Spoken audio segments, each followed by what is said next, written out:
예배 가운데 세상이 주지 못하는 크고 큰 은혜, 이렇게 은혜라고 하는 것은 축복이죠. 그 축복을 받기를 원합니다. 오늘 말씀 속에서 예수 믿는 사람들의 그 큰 그림을 좀 그려봤으면 좋겠습니다. 물론 지난 시간에도 예수 믿는 사람들의 그 기독교적 세계관이다 말씀을 드렸는데, 오늘 말씀을 통해서도 예수 믿는 사람으로서 어떻게 세계를 바라보고 어떻게 교회를 바라보고 또 어떻게 사람을 바라봐야 되느냐 하는 것들을 좀 그려봤으면 좋겠습니다.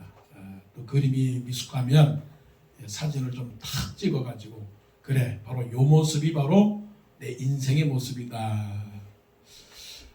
오늘 베드로와 또 베드로를 따르는 사람들, 그리고 고넬료와 고넬료의 식구들 만남이 있습니다. 정치적으로 말하면 회담이죠. 회담. 또 가볍게 말하면 회동. 또 나라적으로 말하면 이스라엘과 이탈리아의 만남입니다. 만남. 이 만남은 이루어질 수 없는 만남입니다. 특히 유대인들 입장에서 볼 때는 이탈리아 사람들, 그거는 상종할 수 없는 사람들입니다. 그림으로 말하면 지저분한 사람들, 그래서 짐승 같은 사람들. 유대인들은 깨끗하고 이탈리아 사람들은 다 지저분한 사람들. 그 사람들이 어떠하든 간에 그런 사람들. 그런데 하나님께서 베드로에게 환상을 보여주면서 네가 지저분하다고 생각하는 것들, 네가 멀리 해야 되겠다고 하는 것들, 곧 사람들에 대해서 네가 그렇게 생각하지 마라. 내가 먹으라면 네가 먹어야 되고, 내가 깨끗하다고 하면 네가 깨끗하다고 해야 되는 것이다.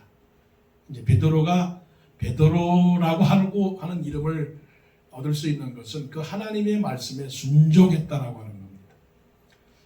자, 오늘 사건은 가이사랴에서 하나님이 역사하시고, 그 다음에 또 가이사랴에 있는 고넬료에게 역사하시고, 또 요바에 있는 베드로에게 역사하셔요.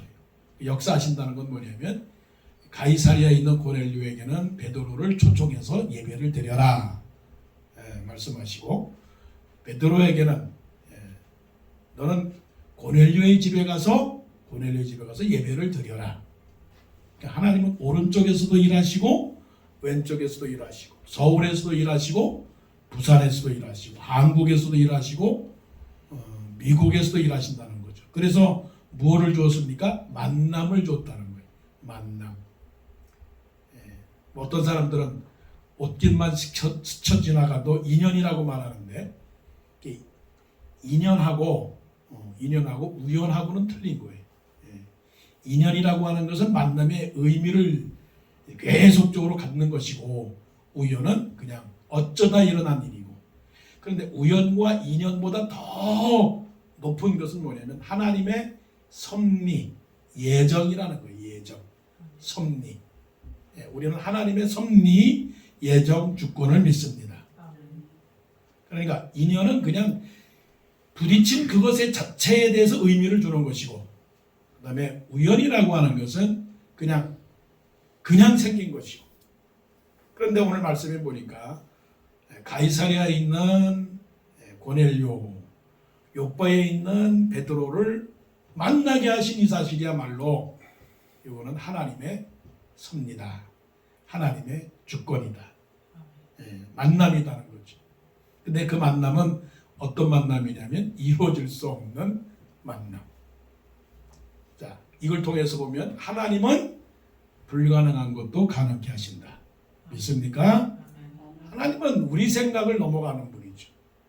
그러니까 요즘 같아서는 만날 수 없는 것들이 많이 있죠.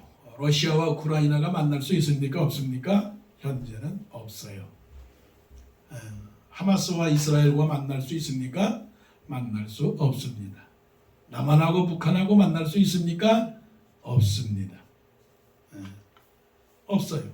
그런데 하나님은 지금 그런 상황, 이 세상에서 일어나는 상황, 우리가 생각하기에 세상에서 문제가 되는 그런 모든 문제들, 차별, 부자와 가난한 사람들의 격차, 배운 사람과 못 배운 사람의 격차,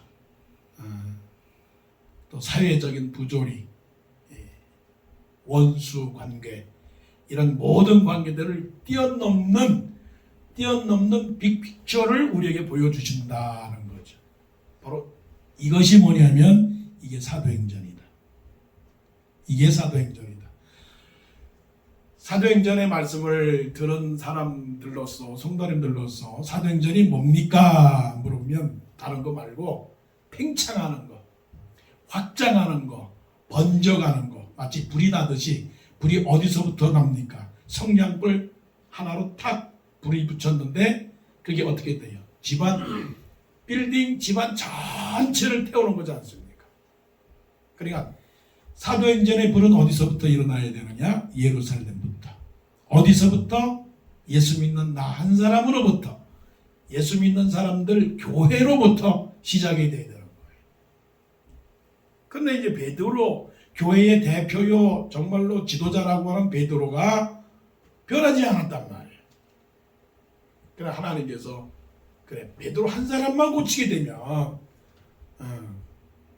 베드로가 고치게 되면 교회도 변화될 것이고, 그 다음에 유대와 사마리아와 땅끝까지, 이게 주제예요. 이게 주제. 결국은 한 사람 일로부터 시작을 해서 2, 3, 4, 5, 6, 이게 바로 뭐냐면 spreading fire예요. 이게 제자도예요. 이게 쉽게 말하면 전도고, 이게 쉽게 말하면 선교예요. 그러니까 선교는 누가 해야 되는 겁니까? 전도는 누가 해야 됩니까? 베드로가 해야 되는 거예요. 베드로 같은 사람이 해야 되는 거예요. 그럼 베드로 같은 사람이라고 하는 것은 어떤 사람이냐? 달라진 사람, 변화된 사람, 하나님의 말씀으로 순종하는 사람. 그런 사람이 결국은 만남을 일으키는 것이고, 만나서 그냥 커피만 마시고 그냥 뭐 얼굴만 보는 그런 만남이 아니라 오늘 만남을 보세요. 어떤 만남을 하는가. 그래서 예배라고 하는 건 뭐냐면 예배는 만남이고, 예배는 교제이고, 또한 그것은 변화이고, 그것은 기도이고, 그것은 말씀이고, 그것은 충만이라고 하는 거예요. 이게 오늘 말씀 속에 오늘 24절부터 48절까지 다 들어있는 말씀이에요. 그러니까 우리가 예배를 왜 드리는가? 그 목적이 분명히 있는 거예요. 예배 그냥 지난주일도 예배 드렸으니까 오늘도 예배 드린다. 이젠 예배에 분명한 목적이 있는 거예요. 그 목적은 뭐냐면 하나님을 만나서 내가 달라지는 거다. 어떻게 달라지느냐? 나로부터 시작을 해서 확장되는, 영어로 말하면 expansion하는, 크기로 말하면 크게 되는, enlarge하게 되는, 불로 말하면 spreading하는 그런 사람이 되어야 된다. 자, 그런 사람이 어떤 사람이냐? 말씀 보니까, 자, 고넬료의 집에 들어갔습니다. 고넬료의 집에 들어갔는데 고넬료가 기다리고 있어요. 자, 말씀 보시면 24절. 고넬료가 그의 친척과 가까운 친구들을 모아 기다리더니, 예배는 기다림이다. 사랑은 기다림이다. 월급은 기다림이다. 밥은 기다림이다. 자식도 기다림이다. 공부도 기다림이다. 인생은 기다림이다. 기다림. 특별히 사랑은 기다림이다. 기다림이에요. 사랑은 기다림이다라고 하는 것을 최소한 자식은 그것을 깨달을 날이 올 거예요. 우리 부모님들이 나를 기다리는구나. 그 말은 다르게 말하면 하나님 아버지가 우리를 기다리고 계신다는 거죠. 어디서 기다려요? 예배의 자리에서 기다리고 계신다. 어떻게?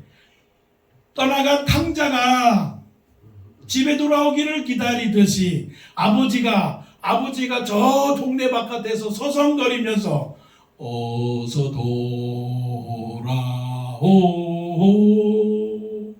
어서 돌아마로 하나님 기다리십니다. 고넬료가 베드로를 초청을 했는데 어떻게 기다렸어요? 어떻게? 예. 보세요. 그의 친척과 그 다음에 가까운 친구들을 모아 기다리니. 예. 이런 마음으로 살면 축복받는 거예요. 그때 뭐 이런 마음으로 살면 성공한다. 그런 세상적 단어보다 이런 마음으로 살면 하나님에게 사랑을 받는 사람입니다. 나를 사랑하는 자들이 나의 사랑을 입으며 나를 간절히 찾는 자가 나를 만날 것이니라. 이런 기다림. 부모님이 자식에게 밥 차려놓고 기다리고 사랑하는 사람이 사랑하는 사람을 위하여 커피숍에서 기다리고 일 열심히 한 사람이 월급날을 기다리고 그만이 제일 좋지. 제일 좋은 날은 뭐냐면 월급 받는 날이 제일 좋아. 여러분 예배를 기다리십시오. 그리고 예배뿐만이 아니라 많은 것들에 대해서 정성을 다해 보십시오. 오늘 제사모님이 그냥 그 음식을 가져왔는데 100명 먹을 것 같고 얼마나 우리를 기다렸을까. 사실은 우리도 다 기다릴 겁니다. 목사가 여러분들을 기다리고 여러분들이 목사를 기다리고 여러분들이 하나님을 기다리는 그 기다리는 마음.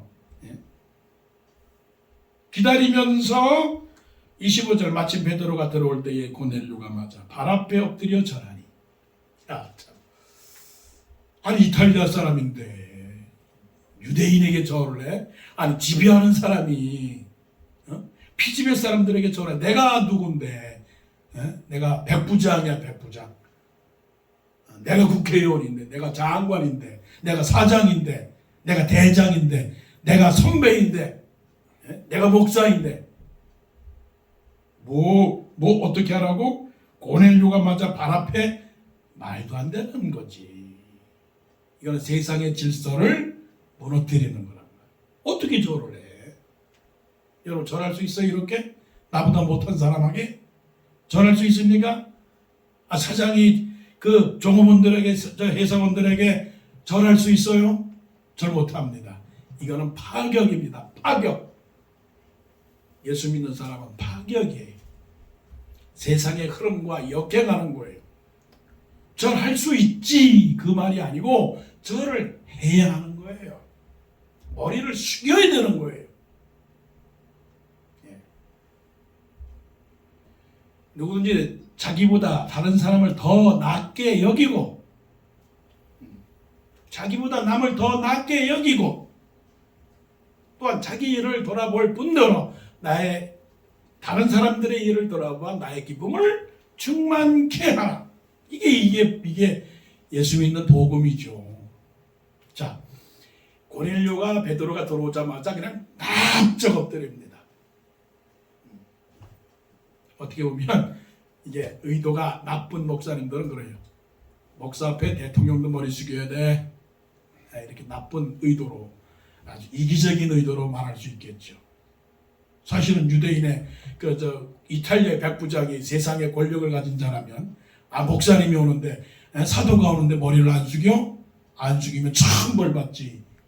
이렇게 말하면 조금 복음을 왜곡한 거지만 이런 마음을 갖고 세상에 아무리 정말 이름나고 유명하고 정말 잘난 사람이라도 교회 앞에 오면 어떻게 되는 거예요? 겸손히 엎드리는 거죠. 그런데 고넬료만 그런 것이냐 하는 거죠. 고넬료보다 더 중요한 게 있어요. 자, 26절 베드로가 이렇게 이르되 일어서라 나도 사람이라. 여러분 사람입니까? 동물입니까? 아니면 짐승입니까? 아니면 여러분 누굽니까? 나도 사람이라. 나도 사람이라라고 하는 말을 누가 했냐면 예수님이 그렇게 해서 예수님이 내가 인자라. I am son of man. son of man이라고 하는 말이 뭐예요? 아니요, 예수님 그런 말씀을 하시면 안 됩니다. I am God. I am God이라고 얘기해야 되는 거예요. I am king. I am your leader. 이렇게 말해야 되는 거예요. 근데 예수님이 오셔서 나는 인자라. 나는 사람의 아들이라. 그 말은 뭡니까? 낮춘 거예요. 그 말씀은 뭐냐면 나는 십자가에 죽을 사람이야. 나는 이 땅에 십자가에 죽으러 온 사람이야. 나 그렇게 위대한 사람 아니야. 그게 겸손이죠. 겸손. 나도 사람이라. 여러분 착각하지 마세요. 목사 뭡니까? 사람이에요. 사람이어야 해요. 대통령, 지도자, 박사 모두가 사람이어야 합니다. 사람이어야 해요. 부자 사람이어야 해요. 그 이상의 것은 아닙니다. 그러면 베드로가 사람이라고 한 그 이유는 뭘까요? 나는 죄인이다. 죄인이기 때문에 나는 죽어 마땅한 사람이다. 나는 죽을 죄인이다. 살만한 그런 사람이야. 나는 죽어도 마땅한 그런 사람이다. 그러기에 나는 잘난 것이 없는 사람이다. 나는 죄인이었다. 그런데 내가 예수님을 만났다. 예수님 만나서 이렇게 살아가는 것이다. 라고 고백하는 말이 나는 사람이다 하는 말이에요. 여러분 사람 되시기를 원합니다. 사람이에요. 사람 그 이상의 것은 될 수가 없는 거예요. 여러분 죄인입니다. 근데 이게 사람의 본질인데 우리는 사람을 볼 때 죄인인 사람으로 보지 아니하고 잘난 사람으로 보는 거예요. 그게 문제죠. 그러니까 잘난 사람으로 보게 되면 교만해지는 겁니다. 그러나 나는 죽을 죄인이다 라고 말하면 겸손하게 되는 거죠. 그래서 이 만남을 통해서 우리는 뭐를 깨닫느냐 하면 회개와 겸손을 깨닫는 거예요. 회개와 겸손. 우리는 사람이라고 하는 말 속에 사람이란 말 속에 인간은 뭐 만물의 영장이요. 당신은 뭐든지 할 수 있습니다. 무한한 가능성의 존재입니다. 하나님 앞에서는 아무것도 아닌 nothing.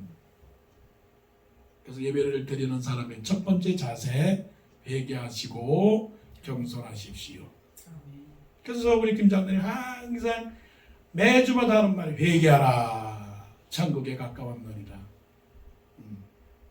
회개는 천국에 가까웠느니라고 하는 메시지가 예수님께서 하신 첫 번째 메시지인데 그 메시지가 뭔지를 몰라요. 우리는 사실은.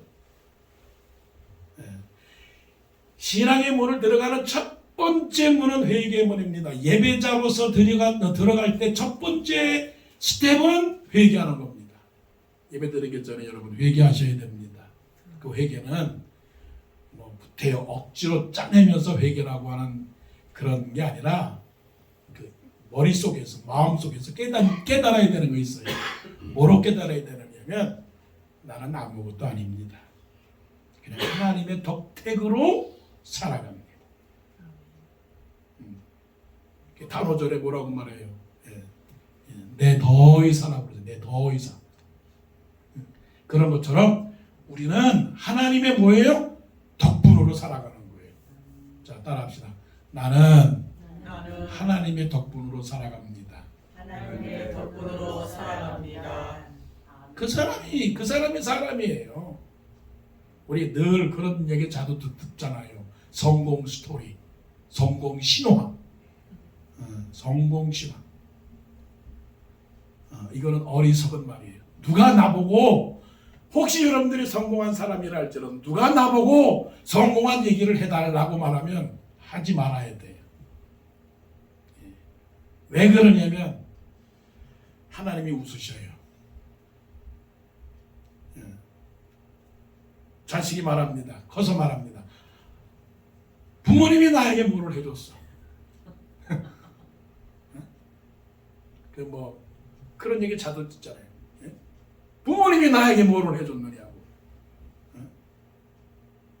그런 자식을 보면 부모님이 뭐라고 말하냐면 아이고 가슴을 치. 아이고 저 어리석어. 시편에 말씀하시잖아요. 세상이 어찌하여 허사를 경영하는고 하늘에 계신 자가 웃으시리로다. 사실은 우리가 때때로 잘못 말하고 잘못 행동했을 때 주위에 있는 사람들이 웃어요. 웃어. 그냥 대놓고 말은 하지 않지만 웃어요. 왜 웃냐면 너 아직 사람 되기 멀었구나.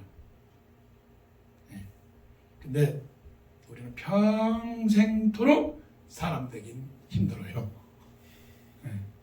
그래서 사람이지만 사람 되도록 살아야 돼요.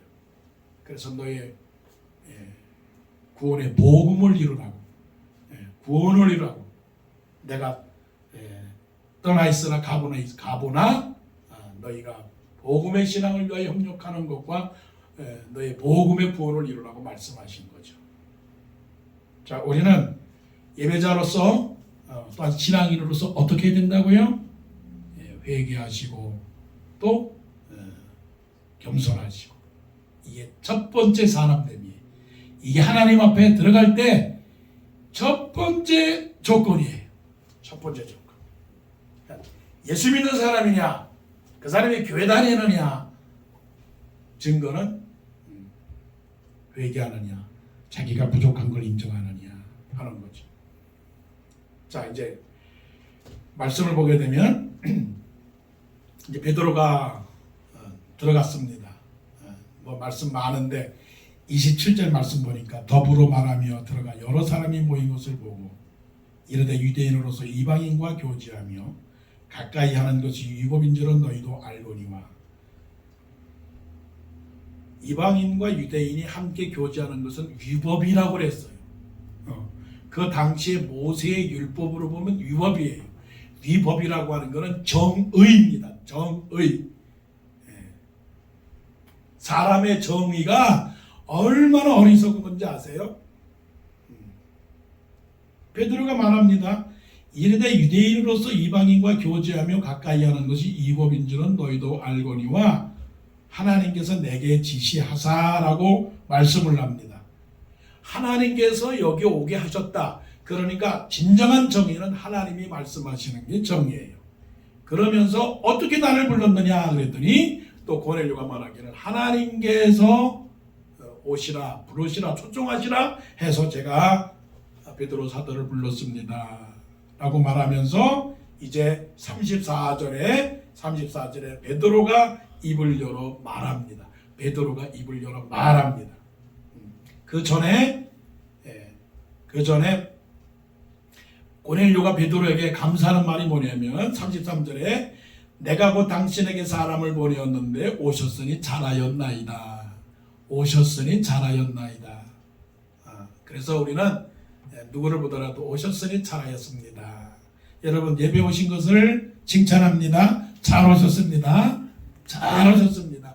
오셨으니 잘하였나이다. 이게 입에 발려야 돼. 입에 발려야 돼. 음식을 하였으니 잘하였나이다.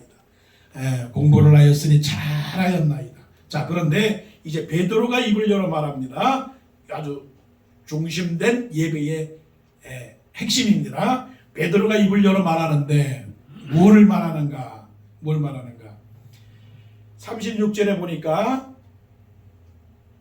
베드로는 자기 자신이 유대인만 예수 믿는 사람인 줄 알았는데 하나님께서 모든 사람들 중에서 35절 각 나라 중 하나님을 경외하며 의를 행하는 사람은 다 받으시는 줄을 깨달았도다.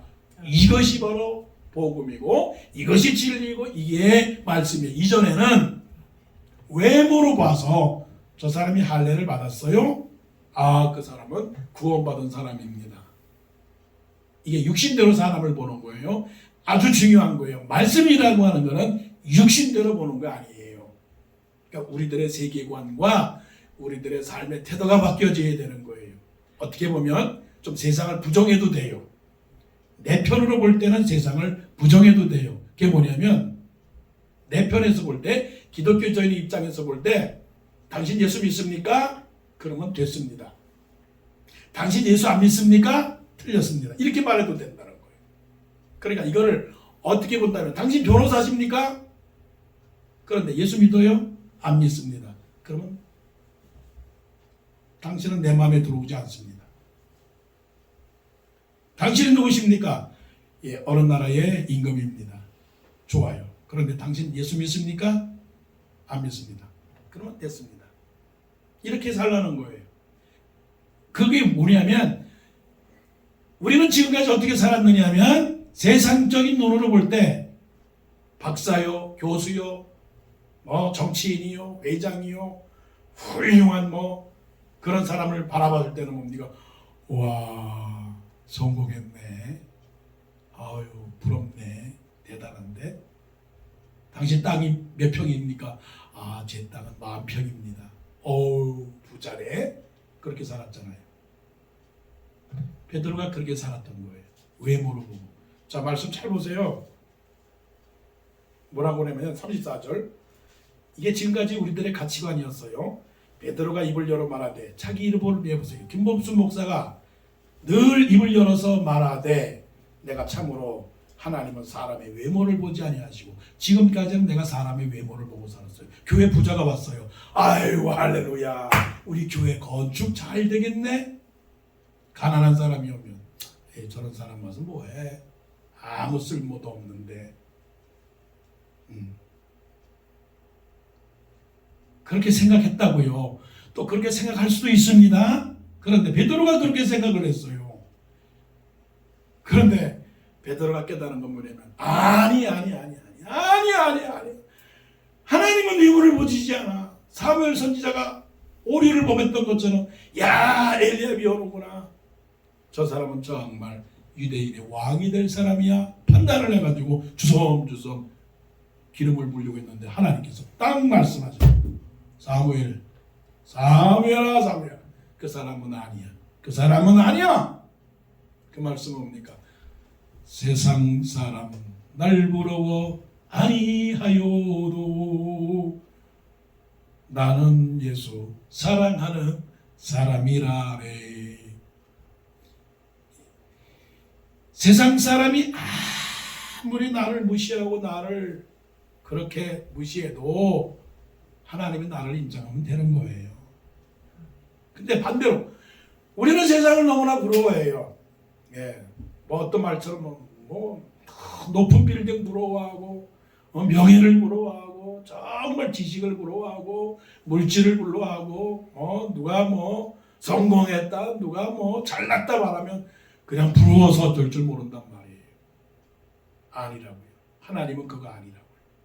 하나님의 관점은 누구냐? 자, 하나님의 세계관, 하나님이 우리를 보시는 관점, 부모가 자식을 바라보는 관점, 또 우리가 좋은 사람으로 세상을 바라보는 관점. 자, 보세요. 35절 이게 세계관입니다.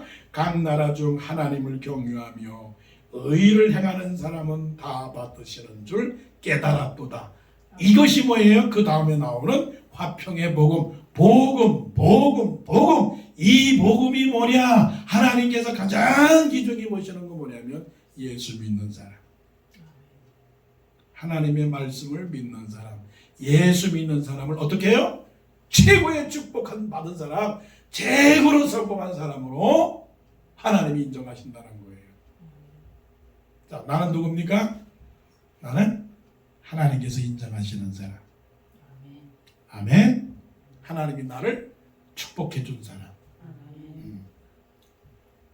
뭐 세상 부러울 거 없어요. 이게 복음이에요. 이게 복음. 그러니까 한편으로 보면 고넬료도 훌륭하잖아. 고넬료가 그런 직업을 가졌으면 훌륭한 거 아니야? 지금 하나님은 그게 아니에요. 하나님은 그게 아니에요. 어떤 사람이든지 간에 무엇을 하는 사람이든지 간에 하나님만 믿으면 그건 다 되는 겁니다. 하나님만 믿으면 잘 되는 겁니다. 이거를 가르쳐 주는 거예요. 이거를 지금 예배 시간에 가르쳐 주는 거예요. 예배 시간에 말씀 증거하는 시간에 뭘 가르쳐야 됩니까? 예수 십자가의 복음을 가르쳐 주는 겁니다. 예수 십자가의 복음은 뭐냐? 우리는 다 죄인입니다.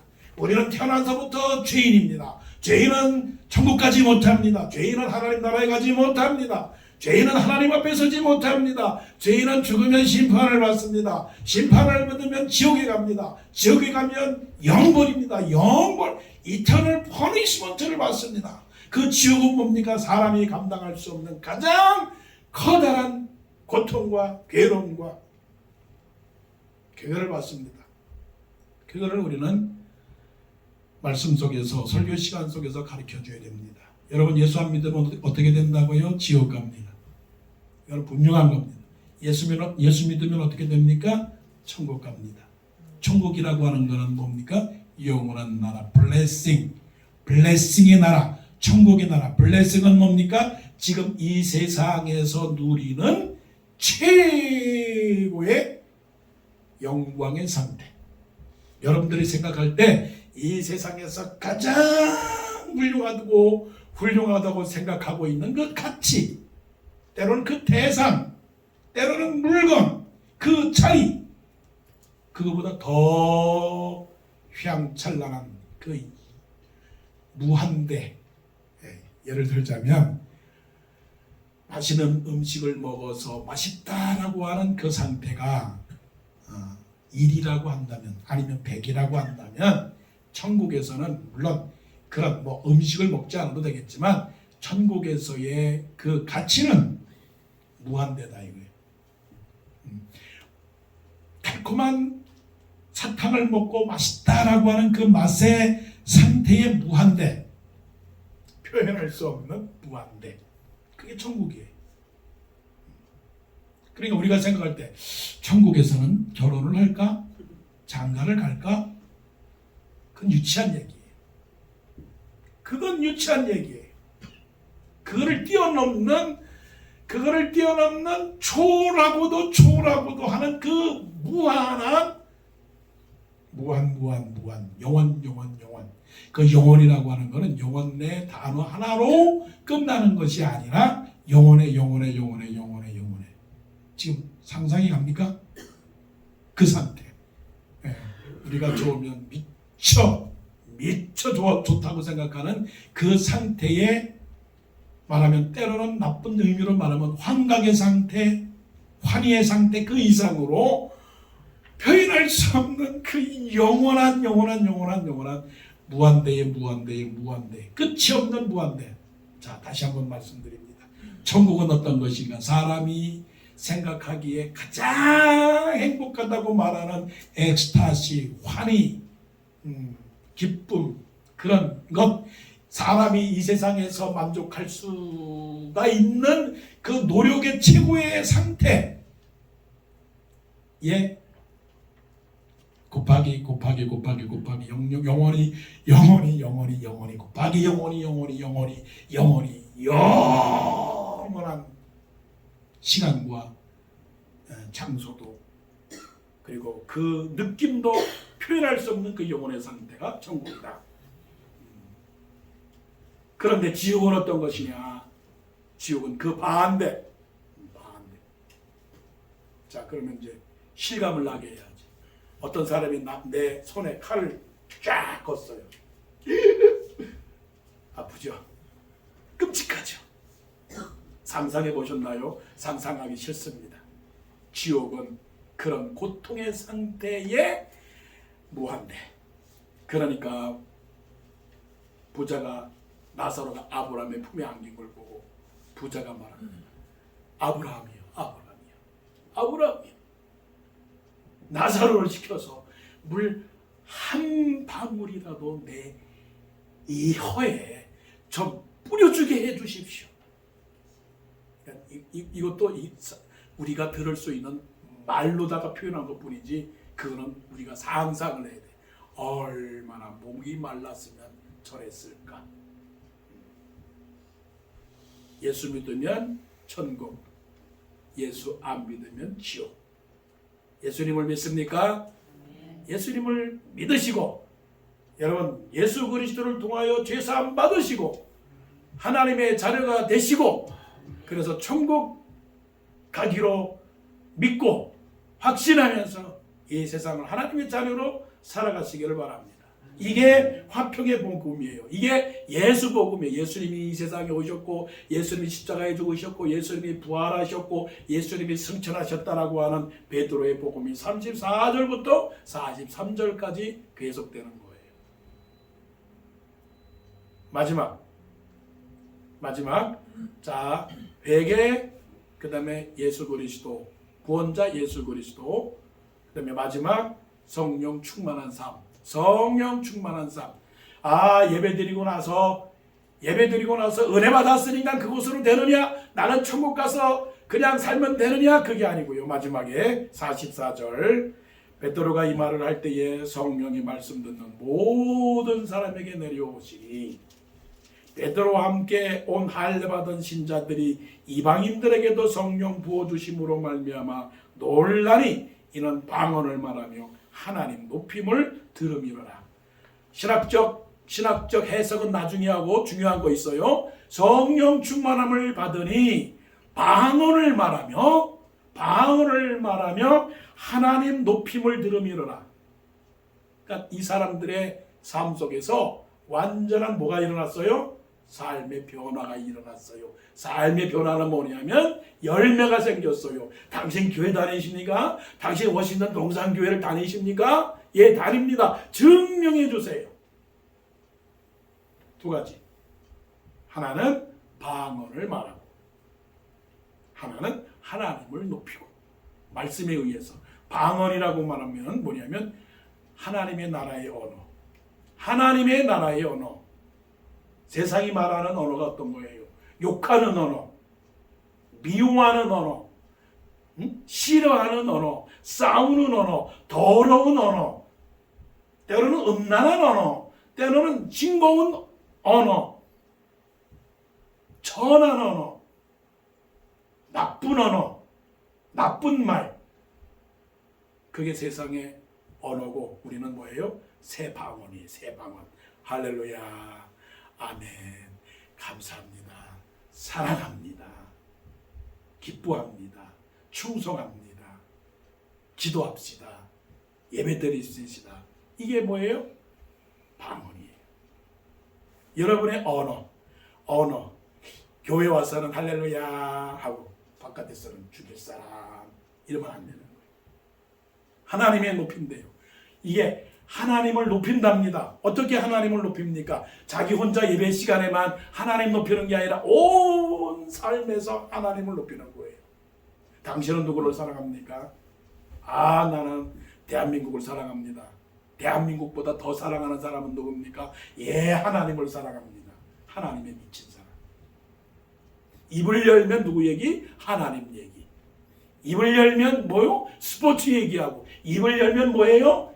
정치 얘기하고. 입을 열면 뭐예요? 어떻게 하면 잘 사는가 얘기하는 게 아니라 입을 열면 우리 하나님 좋습니다. 좋으신 하나님, 하나님을 높입니다. 하나님이 최고입니다. 하나님이 나를 도우셨습니다. 라고 하는 간증을 하는 사람. 이게 뭐예요? 성령 충만한 사람. 이게 열매 맺는 사람. 그러면 이제 예배자로서 또 하나님의 마음을 갖는 이 세계를 바라보는 사람으로서 큰 그림을 그리는 사람으로서 어떻게 해야 되느냐 한번 스스로에게 한번 물어보세요. 나는 어떤 사람인가? 나는 겸손한 사람인가? 정말 나는 사람이지만 사람이 아닌 사람이 아니라 사람인 사람인가? 그 사람이 그냥 인간적으로 좋은 사람인가? 아니면 예수 때문에 내가 정말 낮아진 사람인가? 그런 사람은 하나님의 말씀대로 믿고 하나님 나라 바라보면서 예수 십자가로 인하여 내가 구원받았다라고 하는 확신을 가지고 살아가는 사람이에요. 그런 사람이 어떤 사람입니까? 예배 드리는 때든지 아니면 바깥에 있을 때든지 새로운 방언을 말하고 영어도 아니고 중국어도 아니고 한국어도 아니고 뭔가 감동되는 그 언어. 물론 영어를 말하고 한국말을 말하는데 뭔가 마음속에 찔림이 되고 울림이 되고 감동이 되고 감화가 되고 감사가 되는 그 언어. 슬픔과 좌절과 괴로움 속에 빠져있는 나에게 그 사람이 던져준 그 한 말, 그 한 말, 그 말을 하는 사람. 그리고 그가 항상 모든 곳에서 하나님을 찬양하고 높이는 사람, 하나님에게 인색하지 않은 사람, 하나님에게 변명하지 않는 사람, 하나님 앞에서 사는 사람, 그런 사람. 이런 사람이야말로 세계를 바라보는 사도행전적인 그런 사람인 줄로 믿습니다. 기도드리겠습니다.